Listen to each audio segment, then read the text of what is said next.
Hello, beautiful people. Not many of you will know this, but I am a huge Dragon Ball fan. And if you know anything about Dragon Ball fans, they hate the movie behind me. They hate it with a visceral passion. And that's not really the case with me. I have a weird relationship with this movie. If you do any sort of research, even just a trivial look into it, you will know that this movie, Dragon Ball Evolution, is one of the worst movies ever made, they will say. They will say that it's one of the worst movies ever made. They will say it's crazy to even attempt that. And while this is all true, while this is all true, it will always have a special place in my heart. Okay, let me explain why that is. But before, let me sort of give you a little bit of a rundown. So, Dragon Ball Evolution is a fever dream of a movie. This is a movie that was released in 2009, and it is a live action adaptation of the original Dragon Ball. This is what it looks like. And now, obviously for people who haven't seen this will be complete whiplash, because who are these people? Who are they, bro? You might be able to pick out a couple of them. Like, obviously this might be Goku, but why is Goku white, bro? What is going on? And this is Chi-Chi here. This is Master Roshi. What? And then there's Bulma over here. You can see because the strand of blue hair here. And this is Yamcha. Now, there's a couple of things that you may pick up. This movie doesn't have Krillin in it.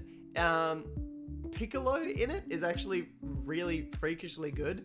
For some reason, I really like him in this movie. It's insane. It's insane. The reason I like this movie is because it is weirdly the thing that got me into Dragon Ball. And Matt, okay, let me put you in my shoes. This movie comes out when I am 9 years old. I am but a wee babe. I haven't watched a single anime before, and the anime that I have seen, it was 2 scenes. I watched them on Cartoon Network. One scene was Sasuke over here ripping this dude's arm off, or I thought so, because 6-year-old me was like, he's gonna rip his arms off, and then I turned off the TV and then just imagined in the back of my head that he just ripped him off, because in research for this video, in this scene, he didn't actually rip his arms off. And then the other exposure to anime I had was when I flicked channels again and was watching the Broly movie. It was playing on Cartoon Network, and I saw Broly claustrophobic hydraulic press his dad in this ball. So those are the 2 introductions to anime that I had, and I'm like, this is scary, and I don't want to get crushed in a ball or my arms ripped off. So when I went to the video store and saw this, I was like, yo, this kind of looks cool. He's got like a fireball down here. Didn't know that was Dragon Ball, all that sort of stuff. So I'm like, hey, let's give it a shot. And for whatever reason, I did give it a shot. I gave it a shot, and I was like, hey, you know, when I'm 9, this movie it's not. I'm trying to phrase it, because it's really not a good Dragon Ball movie, but to somebody who has not seen Dragon Ball, there are worse movies out there. And I'm man enough to say that. This one as well, it should work. So this was a pioneer for its time. It should have worked. It should have at least got some hype, because the director they got is James Wong, and he's done a couple of TV show. He worked on the X-Files. He did a couple of the Final Destination movies prior to this, which it could have worked. Like, that's a good director. And also, where is it? James Masters, the guy who is Piccolo,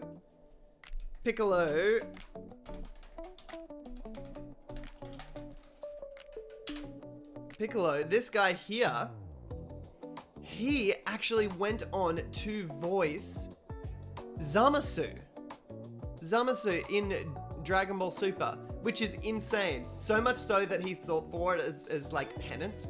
So he put in a pseudonym of David Gray. So in the early dubs, he's quoted as David Gray, not James Masters, which is really, really funny.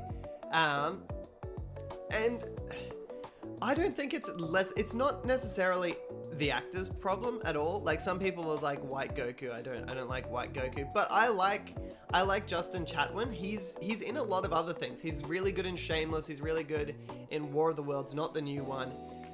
He's good in that one episode of Doctor Who.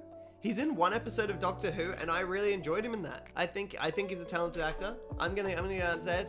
The thing that is ridiculous is that they tried to do this. They tried to do this in live action on a $30 million budget. $30 million budget. That's nothing. That's not how could they, what were they thinking? They needed at least 4 times the budget. 4 times the budget, and maybe it would have looked a lot better.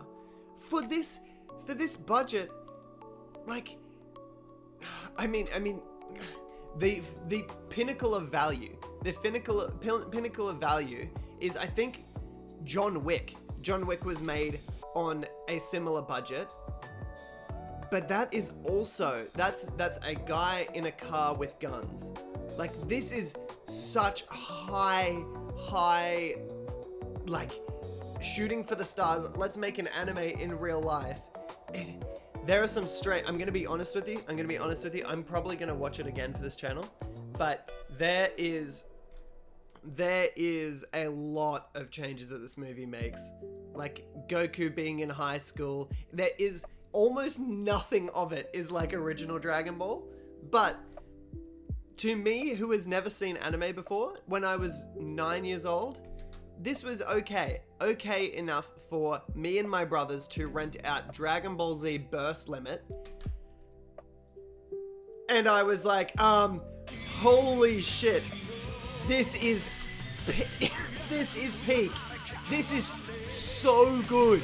Oh my god. Oh, it's so good. And my mind was blown. My mind was blown and forever changed from that day on.